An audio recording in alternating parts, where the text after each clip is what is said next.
Assalamualaikum warahmatullahi wabarakatuh. Ketemu lagi dengan Ama Adi Channel di Ama Adi Memaca. Selanjutnya di video kedua sudah kita tuntaskan tentang kitab adab makan yang dimulai dengan memulai makan dengan basmalah dan mengakhiri dengan hamdalah. Nah, sekarang kita memasuki judul baru, yaitu larangan mencela makanan dan anjuran untuk memujinya, sampai kemudian nanti di halaman 11 kita akan membacakan tentang ucapan orang yang berpuasa ketika disuguhi makanan dan ucapan orang yang menghadiri undangan makan. Nah, ini yang akan kami bacakan. Baik, kita mulai dengan larangan mencela makanan dan anjuran untuk memujinya. Abu Hurairah radhiyallahu anhu berkata, Rasulullah sallallahu alaihi wasallam tidak pernah mencela makanan sekalipun. Jika suka, beliau makan, dan jika tidak suka, beliau tidak memakannya. Pelajaran: hendaknya seorang muslim tidak mencela makanan sebagaimana dicontohkan oleh Rasulullah sallallahu alaihi wasallam, karena mencela makanan merupakan tanda kesombongan, keangkuhan, dan kemewahan. Yang kedua, memuji makanan berarti menyenanginya, sedangkan mencelanya berarti merendahkan nikmat. Yang ketiga, mulianya akhlak Rasulullah sallallahu alaihi wasallam, karena beliau tidak pernah mencela makanan sekalipun. Jabir radhiyallahu anhu berkata bahwa Nabi sallallahu alaihi wasallam pernah menanyakan lauk kepada keluarganya, tetapi mereka menjawab, kami hanya mempunyai cuka. Lalu beliau memintanya dan makan dengannya, dan bersabda, lauk yang paling lezat adalah cuka, lauk yang paling lezat adalah cuka. HR Muslim. Pelajaran: anjuran untuk memuji makanan meskipun dengan pujian yang sangat sederhana. Anjuran untuk hemat dalam hal makanan dan mencegah kebiasaan makan secara berlebihan. Dan yang terakhir, kesederhanaan Nabi Shallallahu Alaihi Wasallam dalam hal makan dan pujian beliau kepada makanan. Ucapan orang yang berpuasa ketika disuguhi makanan.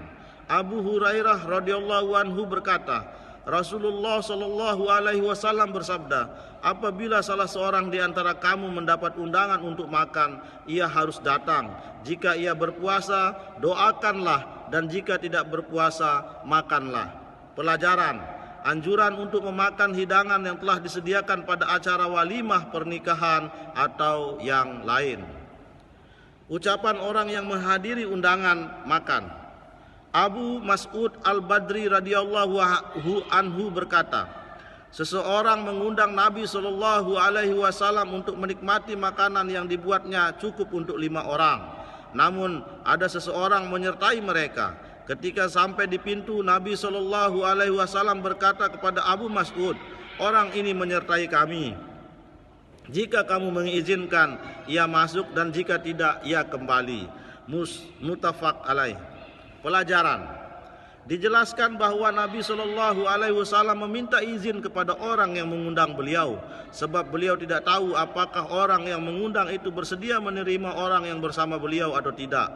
Seandainya beliau mengetahui bahwa orang yang mengundang tersebut menerimanya, maka tidak perlu meminta izin. Hadis ini menjelaskan hal tersebut. Larangan menghadiri walimah tanpa undangan kecuali jika dipersilahkan untuk hadir. Makan makanan yang dekat dan mengingatkan cara makan yang benar. Umar bin Abu Salamah radhiyallahu anhu berkata, ketika aku masih kecil di bawah asuhan Rasulullah sallallahu alaihi wasallam, tanganku mengulur ke wadah makanan. Melihat itu, Rasulullah sallallahu alaihi wasallam bersabda kepadaku, hai anak kecil, bacalah basmalah, makanlah dengan tangan kanan, dan makanlah makanan yang dekat. Muttafaq alaih. Pelajaran: tawaduknya Nabi Shallallahu Alaihi Wasallam dan keluhuran budi beliau yang mau makan bersama anak tiri beliau dalam satu wadah. Padahal makan bersama anak kecil terkadang mendatangkan perasaan jijik.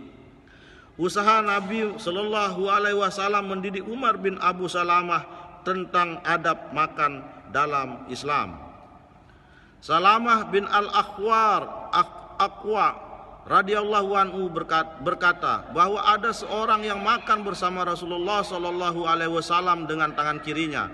Lalu beliau bersabda, makanlah dengan tangan kananmu. Ia berkata, aku tidak bisa. Beliau bersabda lagi, tidak, kamu pasti bisa.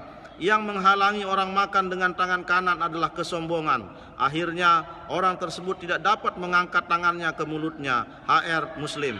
Pelajaran, anjuran untuk makan dengan tangan kanan dan membaca basmalah sebagaimana telah dijelaskan pada hadis-hadis sebelumnya.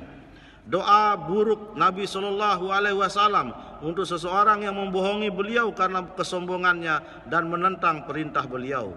Dan yang terakhir, penjelasan tentang mukjizat Rasulullah Shallallahu Alaihi Wasallam, yaitu terkabulnya doa buruk beliau kepada orang yang berbohong hingga benar-benar tidak bisa mengangkat tangan kanannya ke mulut.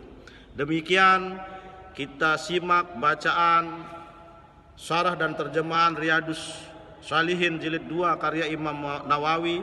Kita akan lanjutkan pada video selanjutnya berkaitan dengan larangan memakan 2 butir kurma sekaligus. Dilanjutkan dengan ucapan yang harus diucapkan oleh orang yang makan tapi tidak kenyang. Dan yang terakhir pada video keempat, perintah makan dari pinggir wadah. Semoga bermanfaat. Jangan lupa kalau suka dengan Ama Adi Channel, jangan lupa di like, komen, dan subscribe. Wabillahi taufik wal hidayah. Wassalamualaikum warahmatullahi wabarakatuh.